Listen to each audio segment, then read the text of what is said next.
Welcome, everyone, to episode 279 of Just Joshing. I'm your host, Joshua Pantellaresco. I write stuff in podcast 2 today, part 1 of my two-part conversation with the returning Tim Niederriter.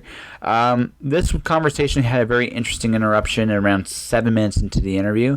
It definitely changed the course of the conversation. It was probably a little bit more me-centric than I probably normally am. I kind of feel like I owe Tim an apology, so Tim, listen to this. If you want to do another do-over anytime, and we can do it. But for all that said, I still enjoyed my chat with Tim. Tim is a good dude and great writer. He's got a cool book coming up, and we'll talk more about that in part 2. Also, I want to talk about my books, because I'm going to have 2 books ready in November, Hour Zero and The Cloud Diver, both. My first novel and my first preview for a book-board game combination next year.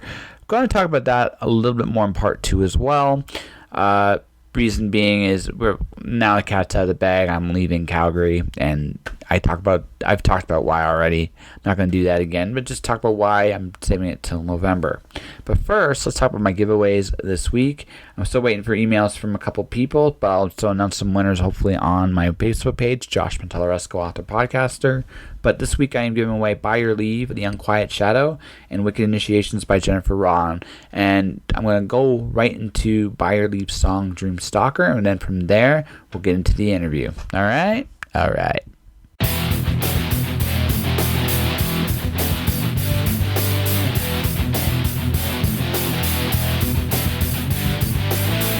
The landscape in my vein, as of despair and screams of pain, shattered red and drowned of bone, as blood is red from every stone, broken corpses and set of flesh, shattered bones and organs flesh, nightmares from the death of soul, forced to be a grim hellhole. Whoa, break it down, the torment of life, darkness inside, birth of pain and strife, devils consuming, the thumb hangs on high, devoured by sin, a cruel way to die. My mind clouds the fog descends. Is this how it always ends? The signs are there, the lights were made. Dream stalker, worse than any blade.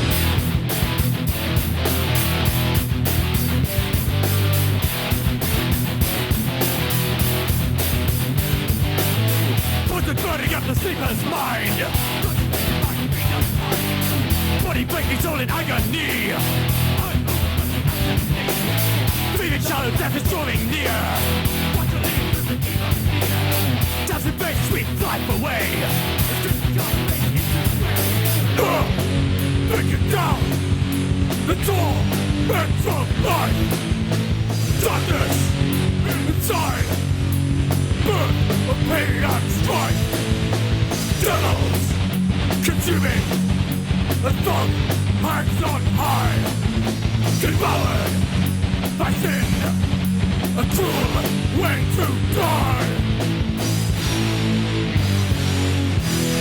My mind clouds, the fog descends.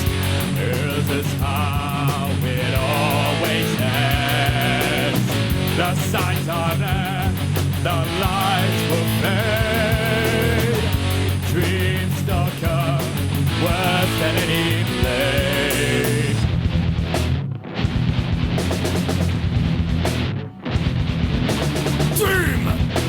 Dream stalker, dream stalker, dream stalker, dream stalker, dream stalker, dream stalker.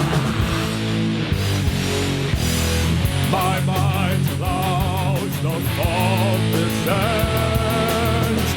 Is this how it always ends? The signs are there, the lights were made. Dream stalker, worse than any blade. My mind clouds, the fog descends.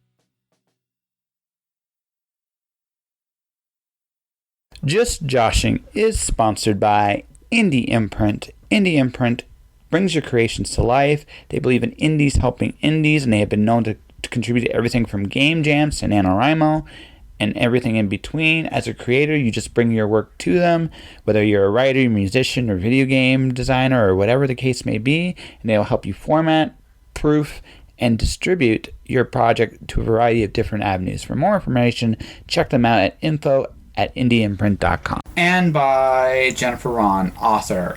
Jennifer is re-releasing her fantasy series Legend of Tenlock with her first book, Wicked Initiations, coming out when Words Collide. She's also been released a Dark Quarter, courtesy of Bundarin Press. You can contact her at longevitithesis.ca. That is worldwideweb.longevitithesis.ca. Oh, absolutely. Yeah, I switched off Skype for recording. I might have to go back, though, since they're killing Google Hangouts for YouTube. Yes. So I saw that. It made me very, very sad. I turned the recorder on, just so you know. I'm not going to get asked the same questions last time because we were having a decent conversation about other things, and I think we'll start and we'll see where it goes. But no, man, like I said, telling you out here, I really don't know what I'm doing. I don't. I realize that you don't. You have every time you do something, like you try something, whether in any creative field, whether it's podcasting, whether it's writing, you have the opportunity to take a swing at the bat. Like Cloud Diver, my novel's just about done. Literally tomorrow I finish it, and then I give it to my editor, who may or may not beat me, and then it's done. Because it's just polish edits at this point. Nothing, like the major problems have been solved. Nice. Yeah. So that's a good feeling, right? Yeah. I might add a scene. I'm debating about adding a scene because the next book in the series is going to be super hard to write. I'm doing something, again, completely out of my comfort zone. My next book's going to have trans themes in there, and I don't know anything really about the trans movement. And so I've started, like, quietly, I've just emailed, I found the lawyer in Canada who defended the first trans case, and I'm contacting her and doing an interview with her. But I'm also just doing some of the genetic research about what's possible today. What I'm hoping to do is I'm hoping to interview people who identify themselves as trans and talk about the psychology of how they feel and right, and get that really nailed down as best as I can, because I know I'm probably going to screw it up, but I'm writing science fiction, and science fiction is about taking chances in what might be possible for tomorrow, and I can't be afraid to mess up. And if I'm not afraid to mess up, nothing can really stop me, you know? That's just the one of the best points you can make, is if you're not afraid to mess up, you can't be stopped when it comes to creativity. Mm-hmm. You know, there's certain fields of creativity where, you know, like movies, it's way more expensive to make a movie than a book, but, you know, if you're writing a book, worrying is never useful. Like, it's not, because the cost is so low, the opportunity cost is so low opposed to other forms of art. Especially the more you know, the bigger forms of art, like movies and video games. That's how I see it. Well, I look at the fact that even in movies, it's good to take chances. Like there are directors out there that will go, okay, listen, we'll try whatever you want, right? But let's do the scene as is, just in case we screw up, right? There are directors that do that. Right? Budget definitely does play a role of what you can and cannot get away with, right? And there are definitely limitations based accordingly on that. However, even then, the best stuff takes chances. We don't have the luxury of being comfortable in our fiction. It's funny. I'm going to be doing a seminar on Thursday for IFWA, and I'm going to talk about crowdfunding. Right? But even that, like, I've actually come to this conclusion, I think it lasts a little bit. Everything's storytelling. Everything. It doesn't really matter what it is. Everything's storytelling. It's about getting your point across, telling your story in a way that's entertaining and engaging. And that applies to presentations. That applies to, like, any kind of medium you're playing with. If you understand that, you can actually come up with... It's not even about looking the part. That's actually kind of easy, right? it's your presentation, your style, your cadence, your approach to a particular topic. All these things are open to creativity and imagination. And again, it's about putting yourself out there. But if you're not afraid to fuck up, you'll strike out sometimes. It's just the nature of the beast. But I think you have the opportunity to hit more home runs. I could be wrong, but that's kind of like how I see it.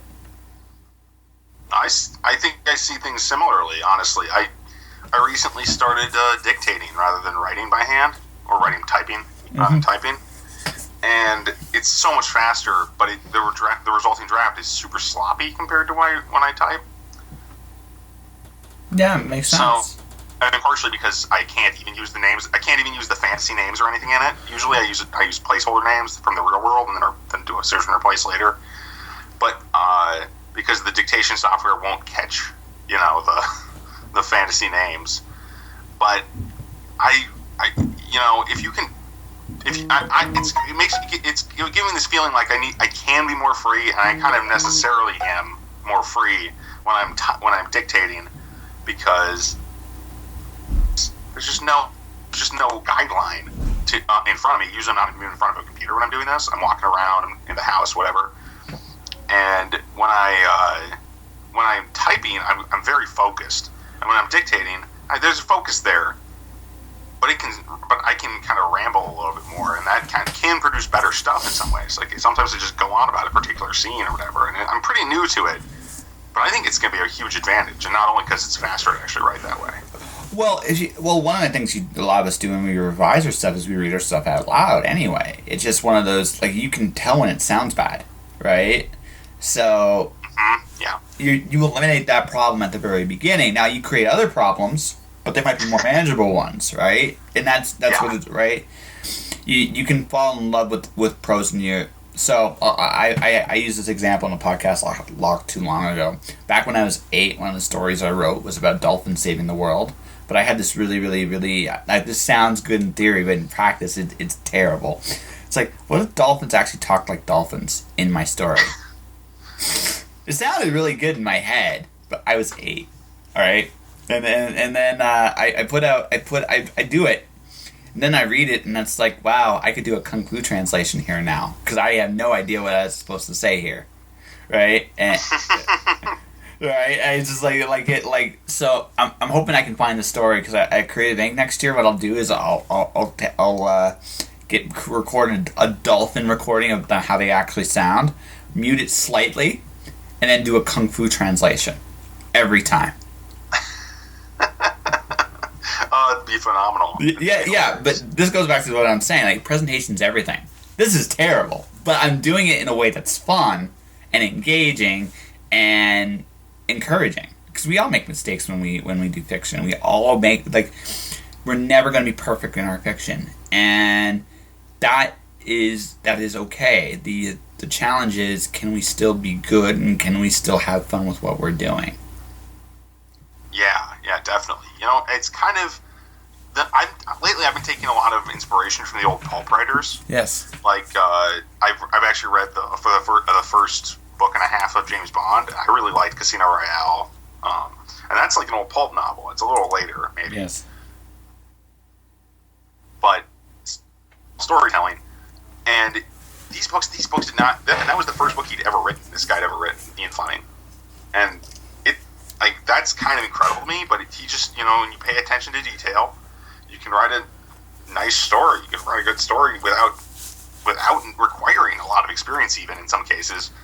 Now, I have a lot more experience than he did at that point, but when it comes to writing fiction, I'm like, relying on the experience and relying on, technical skill is only part of what you need to do when it comes to telling a good story.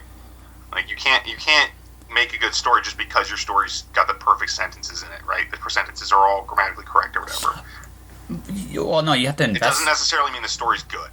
That's what I'm trying to say. No, I know, I get you. I actually just would say, I can do picture-perfect prose. I can have lots of brevity and short sentences, and everything's concise and to the point. But no one talks like that, first and foremost. And second, the other thing about this too is it doesn't necessarily convey what's inside. Like every story has, for lack of a better term, music to it, right? Some the tone. Some stuff is funny. Some stuff makes you laugh. Some makes you cry. Some makes you think. Some, especially science fiction, some definitely makes you think. It's supposed to make you think, maybe scare you a little bit, make you a little uncomfortable with how you see the world today. Horror does that very well too, right? That's what these genres are supposed to do. There is a tone it conveys, a cadence it carries, a nuance to it, and that's the art form. That's the real art form. Your sentences can be complete garbage. In fact, sometimes they are complete garbage on purpose. They should be, right? I also think too, there's something real about. Someone talked about my podcast, how I keep stuff in, like when I'm out in a bar, a cafe. You can actually hear things being ordered. You can actually hear, because it feels realer, and it's because you know what, real is dirty. Real is a little grittier. Real is, it feels if it feels like something that does happen every day, well then it translates better.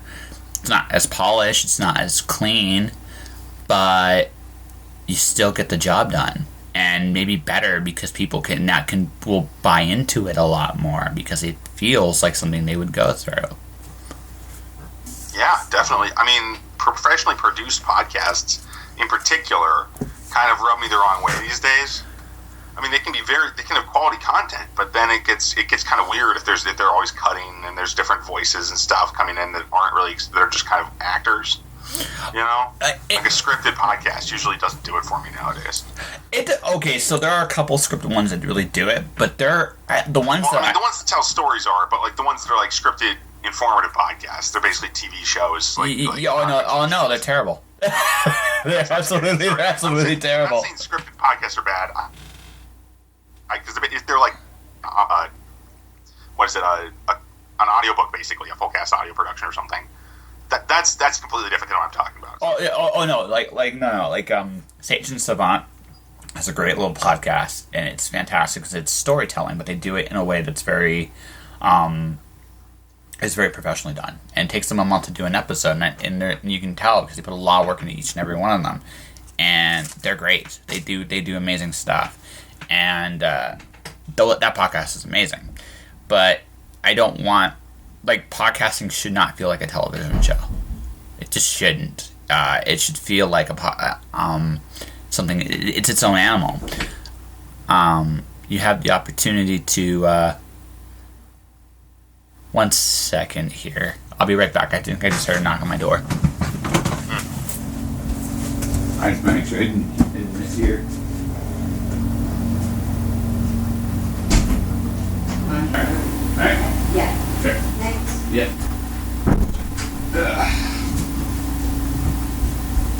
In the middle of something.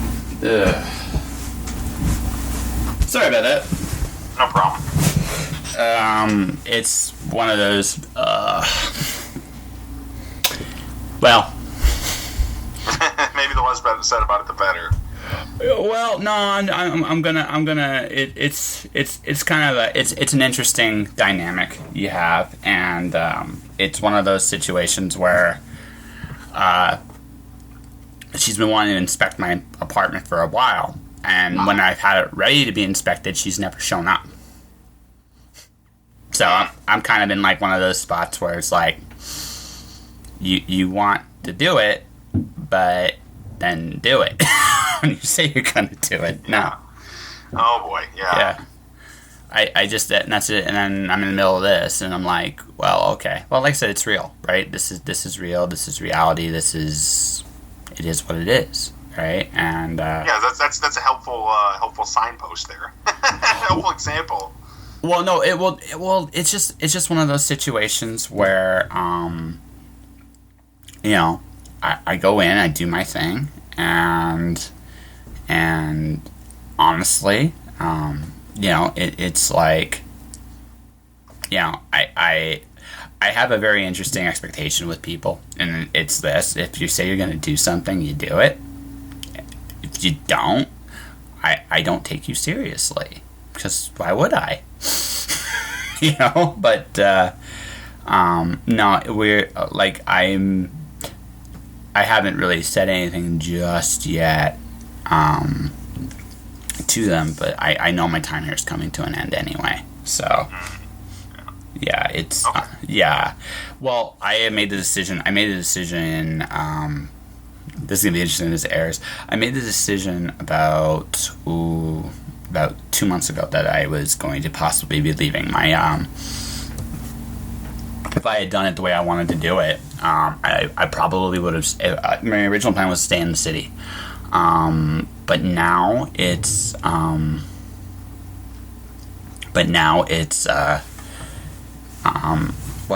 do I put this? But now it's more along the lines of.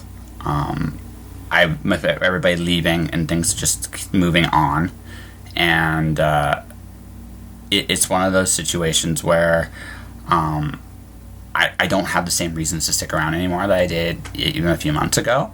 So now it's about, for me personally,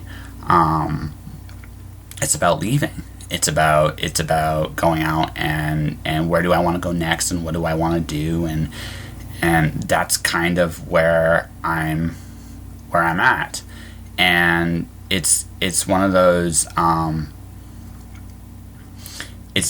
situations where I look at it and go, you know what, it's time to leave. And every time, and for the last little bit, I've been thinking about where I'm at and where I want to go and where I want to be, and it's I don't want to be here anymore, if that makes sense. And I've been gradually just pushing my way out the door. Okay, that's interesting. And how does that affect your creative? No, actually, it will. About creatively, no. Okay. No. Okay, so here's the thing, right? And this is we were going into this with presentation. Your voice changes as time goes on, right? Your voice changes as time goes on. I'm not the same person I was a year ago. I'm not the same person I was 2 years ago. I'm not the same person I was, 3 years ago. And I've changed a lot in the last few days, weeks, months, whatever, right? So now I'm a different person. So for me now it's about, what do I want? Where do I want to go? Who do I want to be? And so when I realize that I need to make certain changes, I realize that I need to evolve in ways that are just natural to the progress, to the game, right? I'm good, right? I'm good, yeah, right? And that's where I'm at, right? And when you again, it's just accepting change. Like, you have to be willing to, as a person, look in the mirror and go, I'm accepting change. I have to accept who I am, what I do, and that sort of deal. And that's great. Like once you can accept those things, if you're not afraid to change, you're not afraid to become something else, it doesn't impact your creativity. It just evolves your voice, if anything else. Yeah, no, that's kind of what I was thinking, actually. It's going to be... Would you tell different kinds of stories because if when you leave the place you're at now? Probably. That kind of thing. Oh, absolutely. I can't imagine you won't, That's awesome.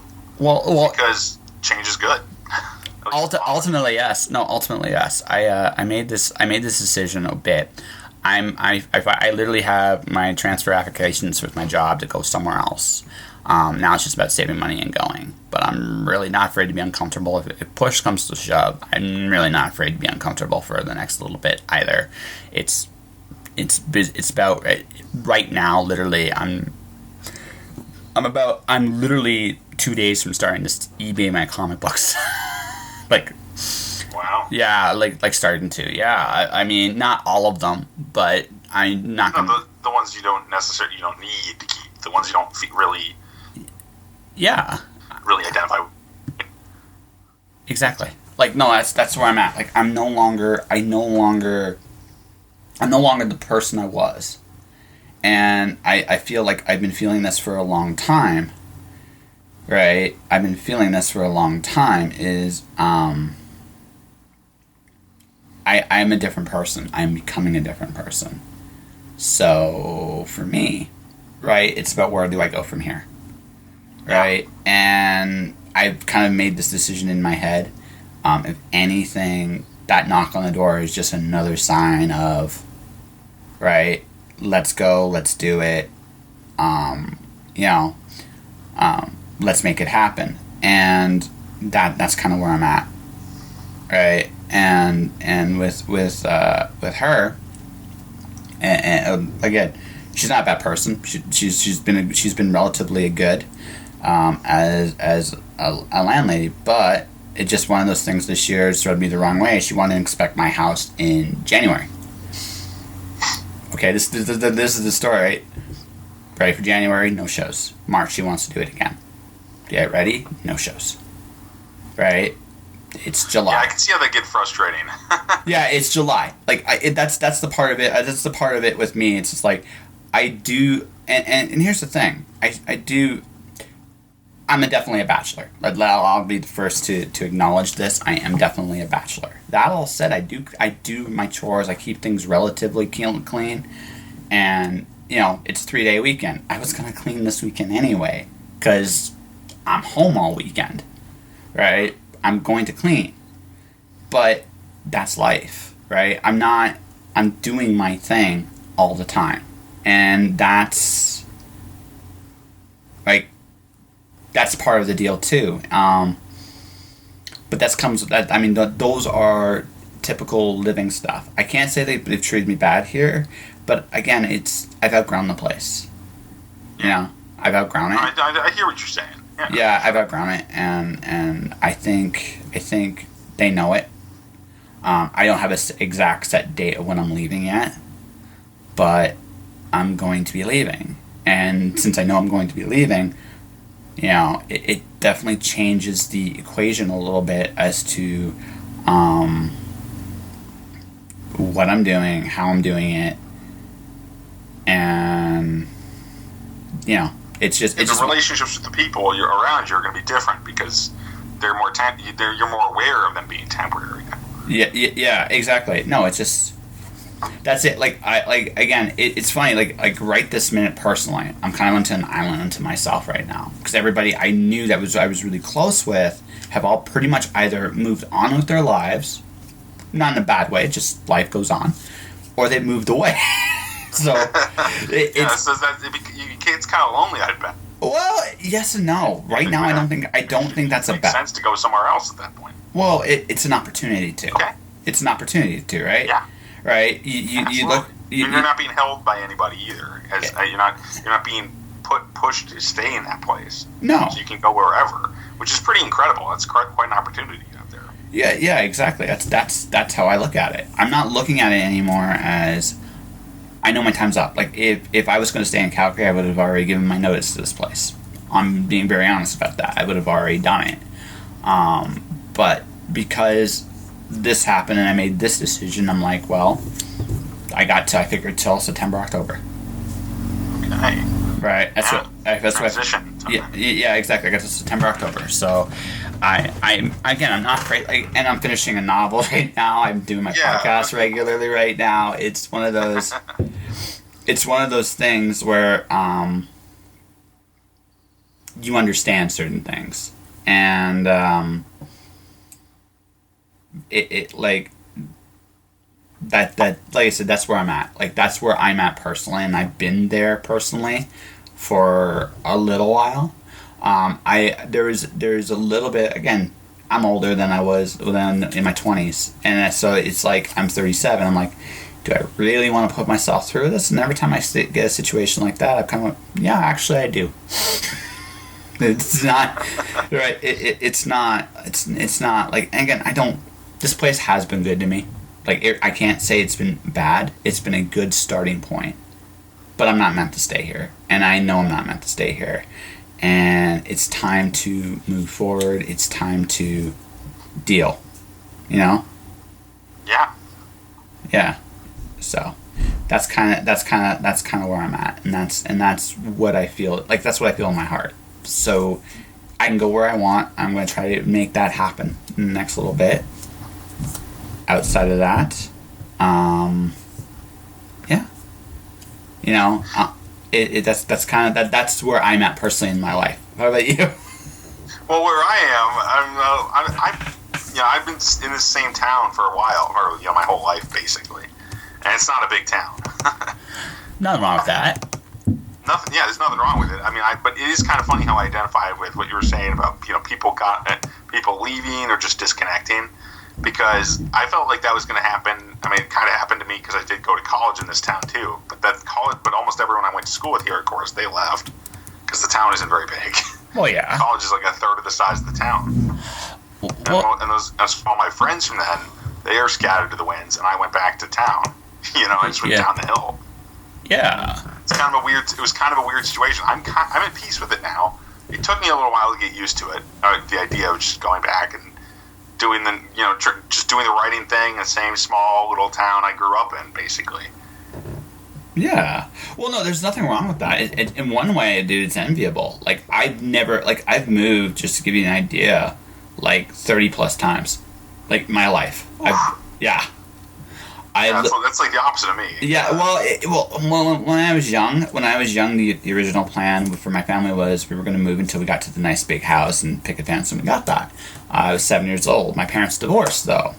And when my parents divorced, when they were separated first, we continued that moving train, and we just kept going and going and going and going. I did spend most of my teenage years in London, Ontario, but never in the same house. We would move. We moved about on average. We moved like once every couple of years. For a bit, there was 1 year we moved like every 3 months. There was 1 year in that stretch where we did that, and I stayed with my dad until my early 20s to early mid 20s, and then I've been on my own. But I was in Arizona when I left him, and so I'm in Calgary, Alberta. This was Phoenix, Arizona. So just give you an idea how much I've traveled. I came back to Calgary, and I've been here 10 years. I've been in this place in particular for about 3 years, which is, for me, a long while for you, yeah. Yeah, for me, it's a long time. It's been a good place, but it's not a great place. And like I said, a couple times, I was gonna move last year, and they lowered my rent, which bribed me a year. But I was like, okay, this will buy me a year. After a year, I'm going to have to move because I have the same problem. I'm too big for this place. I've been too big for this place. I've purged stuff, and I'm still too big for this place, right? And that's just the way it is. So I knew like my days were numbered anyway. But the question for me was, do I stay in the city because I don't hate it here, or do I go? But the more I think about it, the more I want to go. So. Yeah. And I'm pretty comfortable where I am. I guess really what it comes down to, though, is that I don't actually have as many options, I think, in the immediate future, because I'm just so dedicated. I'm still dedicated to just writing more books, getting more out there. That's mostly what I'm doing lately. And it's pretty all-consuming. And no, it is. It really is.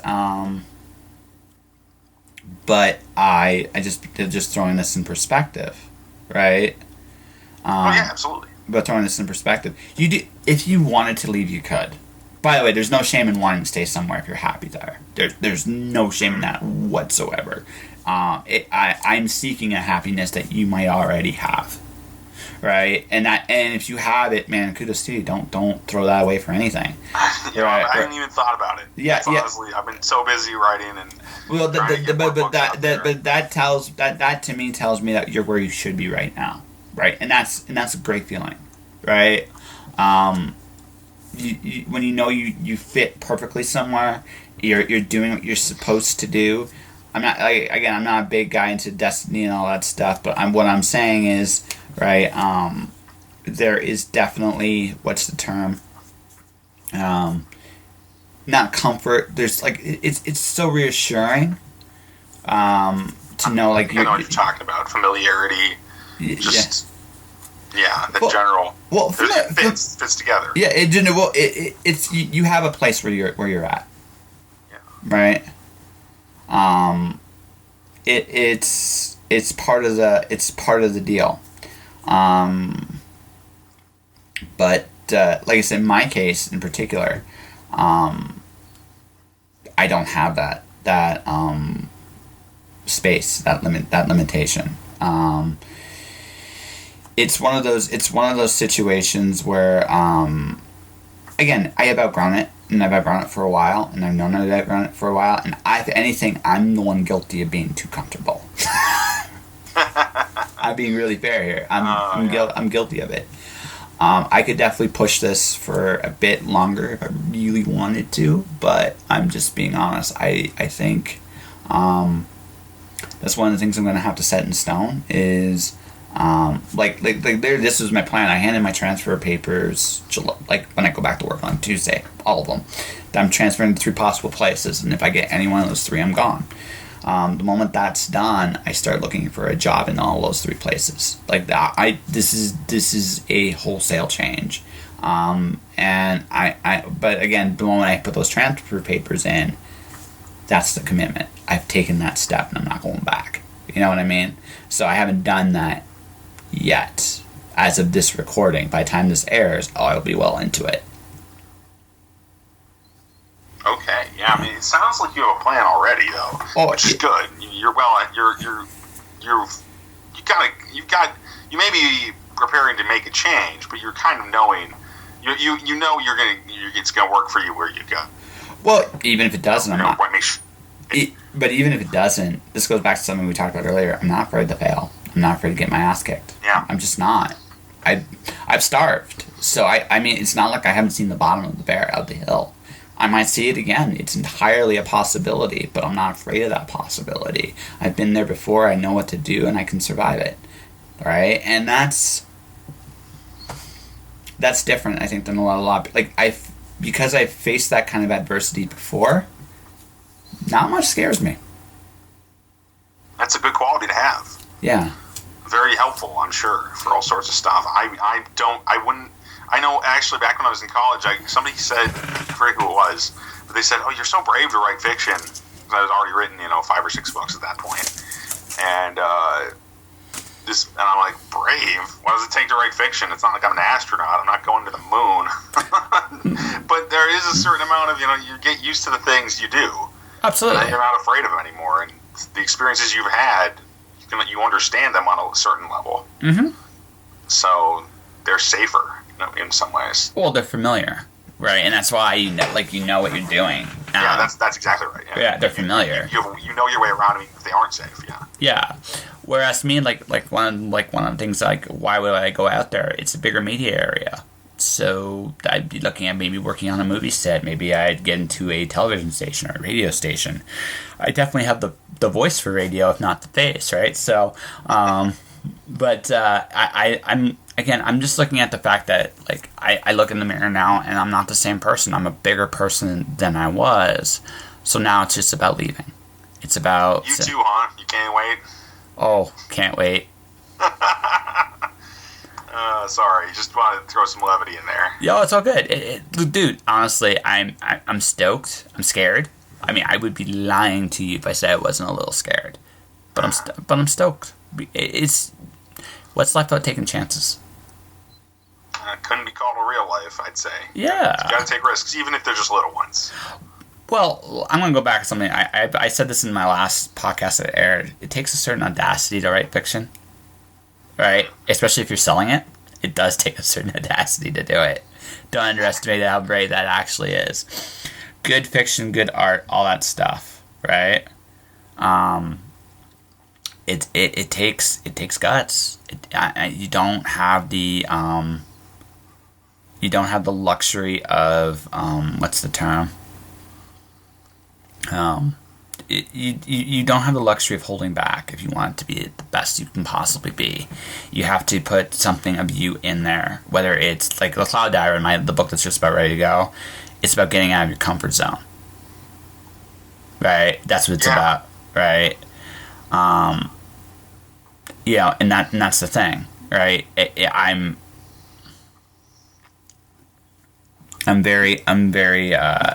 That's that, and with everything going on in my life, that's very appropriate, I think.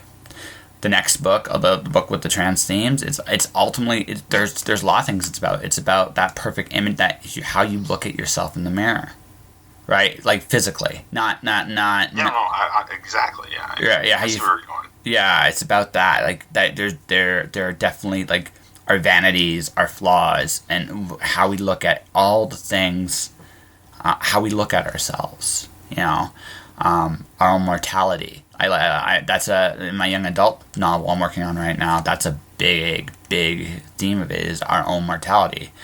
Because of the adversity I've faced in the past, I understand that maybe at a younger age than most people do, and so it gives you a certain when you come face to face with your own mortality, it gives you a very clear perspective of your life. It really does, and it changes you. Because you understand, at that moment, you understand one day you are not going to be here anymore. Mm-hmm. And then once you have that, again, it gives you a power too. Because you just realize, you know what? This is all I got. Got to make the most of it. Yeah, absolutely. I have a hard time even thinking what to say after that. That's so true, though. And that was my conversation with Tim Niederriter. Like I said, check out his latest book. I'll give this a full advertisement when part 2 airs Thursday. But Tim is awesome, and I really thank him for being a good sport with the way this conversation kind of went. Part 2, we hear about his struggles a little bit and things of what's been going on with him, which is really cool. But yeah, it's Thursday. So I'm going to just wrap this up real quick and get to the next part because, I can talk about all this other good stuff there. Anyways, you can support this podcast a number of different ways. You can support my sponsors, Indie Imprint, Jennifer Ron. Jennifer's relaunching her series, and she's giving away copies of Wicked Initiations. Stay tuned for more on that. I will have minutes announced probably for Tuesday as soon as I hear email confirmations. Also, Buy or Leave, The Unquiet Shadow. I'm giving away more CDs. You listened to a song earlier, Dream Stalker. And there's more just like it on there. So that's definitely something I'm real excited about. So you can support my sponsors that way. You can support this podcast on Podomatic, Google Play, Spotify, and iTunes. I'm on all those platforms. My website is Josh Pentellaresco Author Podcast, which you can find on Facebook. My Instagram and Twitter is at jpentellaresco. My YouTube channel is Joshua Pentellaresco. More episodes are being added on there all the time. There's over 200 of them to listen to there.